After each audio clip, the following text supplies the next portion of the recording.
Kali ni aku kena serius sebab ni makanan orang kampung aku. Kalau tak serius nanti orang kampung aku marah. Mula-mula rebus ikan tongkol hitam bersama garam dan asam kepik. Rebus sampai air tinggal separuh. Ting, okey dah siap rebus. Lepas tu blend bawang merah, bawang putih, lengkuas dan juga kunyit.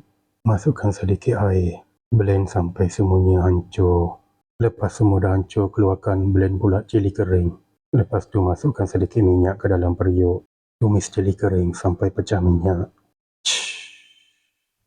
Lepas dah pecah minyak, masukkan bahan-bahan yang di blend tadi bersama. Tumis sampai naik bau. Bila bau dah memenuhi ruang, masukkan santan. Santan kena banyak, barulah sedap. Kena rajin kacau. Kalau tak kacau, nanti santan jadi berketul. Lepas tu masukkan air rebusan ikan. Kalau kuah pekat sangat, boleh tambah air. Masukkan seketul gula melaka, kacau sehingga mendidih dan boleh masukkan isi ikan.